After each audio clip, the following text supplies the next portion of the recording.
मंत्री धनंजय मुंडेंसोबतच्या भेटीनंतर सुरेश धस यांच्यावर डिलिंग आणि सेटिंगचे आरोप झाले। मात्र आता धस यांनी मुंडेंवर तब्बल 300 कोटींच्या घोटाळ्याचा आरोप केलाय। कृषी साहित्य ते बदली आणि पदोन्नतीतले रेट्सही धस यांनी जारी केले आणि आता थेट धस ईडी आणि सीबीआयकडे मुंडेंची तक्रार करणार आहेत। पाहूया।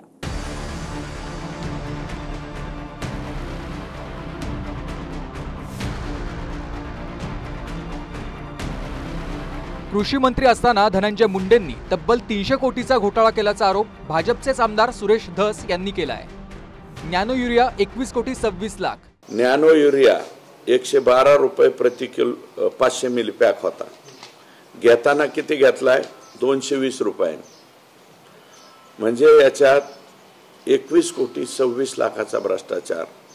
डीएपी 56 कोटी 76 लाख, नॅनो डीएपी 300 रुपये प्रति 500 मिली पॅक बाजारात मिळतो। यांनी घेतलाय किती 590 रुपये, याच्यामध्ये 56 कोटी 76 लाख रुपयाचं अलगत बाजूला काढले गेले। बॅटरी 45 कोटी 53 lakh, battery operator spray pump बाजारात या पंपाची किंमत 1500 रुपये महत्तम, म्हणजे या बाबीमध्ये 45 कोटीचा भ्रष्टाचार झालेला आहे। बदल्या आणि पदोन्नतीत 100 कोटी, सर्व बदल्या व पदोन्नतीमध्ये तत्कालीन कृषी मंत्री धनंजय मुंडे, प्रशांत भामरे, रविकिरण पाटील यांनी कृषी आयुक्तालय स्तरावरील संपूर्ण महाराष्ट्रात ठराविक एजंटची नेमणूक केली होती।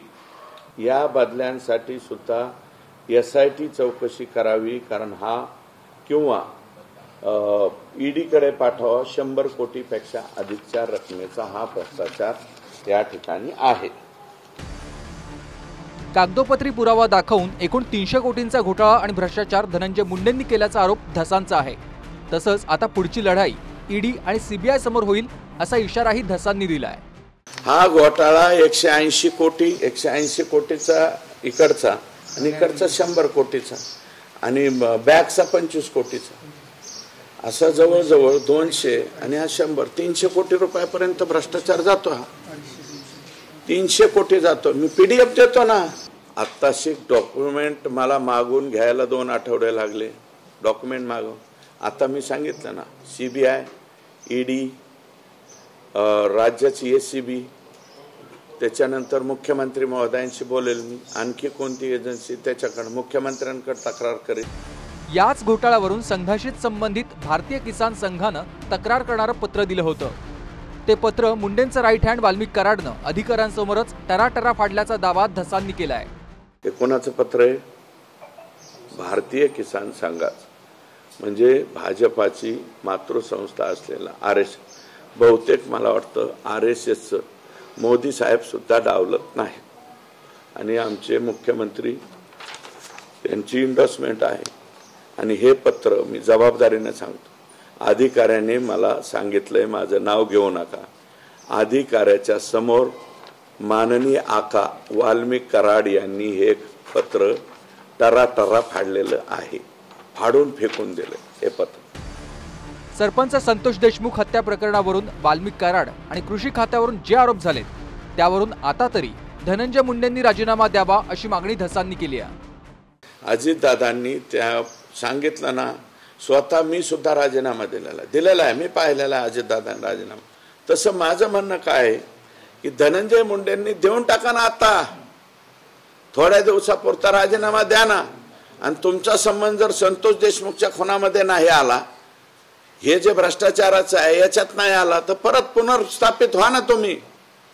धनंजय मुंडेंसोबतच्या भेटीनंतर धसांवर विरोधकांनी मॅनेज झाल्याचा आरोप केला होता, पण आता धसांनी बाउन्स बॅक करत मुंडेंना चॅलेंज केलंय। तुमचा लढा चालू होऊ द्या, माझ्यावरती तुम्हाला कोणता खटला दाखल करायचा आहे बदनामीकारकचा, तो खटला तुम्ही दाखल करा। बदनामी 100 कोटीचा करा, 200 कोटीचा करा, माझ्याजवळ तर एवढं नाहीये काही, परंतु जेवढा करायचा आहे तेवढा करा, मी ह्याच्यात माघार घेत नाही। आणि त्यांनी म्हणले ना, अंजलीताई दमानियांवरती हे दाखल करतो, त्याच्याऐवजी माझं म्हणणं आहे माझ्यावरती खटला दाखल करा, त्या खटल्याला सामोरं जायची माझी तयारी आहे। कृषी मंत्री असताना बदली आणि पदोन्नतीत 100 कोटींच्या घोटाळ्यांचे आरोप करत रेकॉर्डच धसांनी मांडलाय। कृषी मंत्री धनंजय मुंडे यांनी केलेल्या बदल्या आणि पदोन्नत्या या प्रक्रियेमध्ये सुद्धा 100 कोटी रुपयाचा भ्रष्टाचार केलेला आहे। काका फक्त बीड जिल्ह्यापुरते नव्हते, गोविंदजी आकांचं कार्यक्षेत्र संपूर्ण महाराष्ट्र होतं।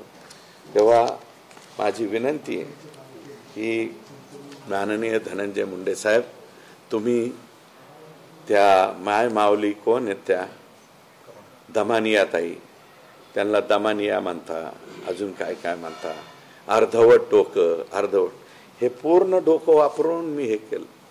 कृपया माझ्या प्रश्नाचे उत्तर द्या आणि कागदावर लढा आता चालू होऊ द्या। मंत्री धनंजय मुंडेंसोबत झालेल्या भेटीवरून धसांनी ब्रेक लावलाय।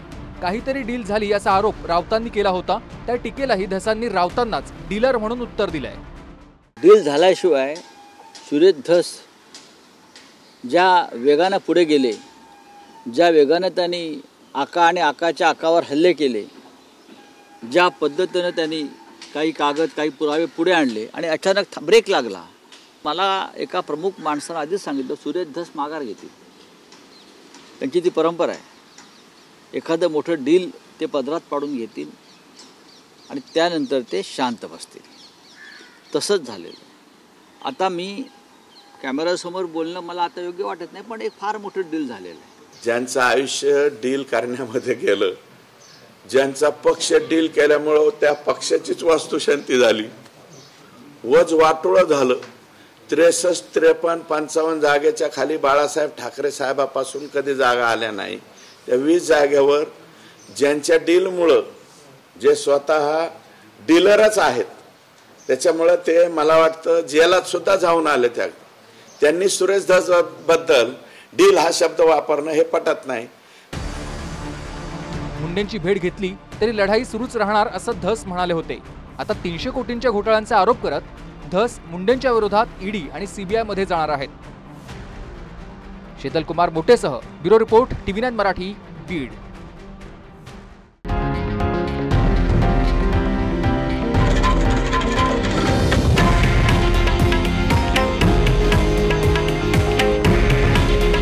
हे आहे देशातील नंबर 1 न्यूज नेटवर्क आणि आपण पाहत आहात TV9 मराठी। काळजी तुमची, हित महाराष्ट्राचं।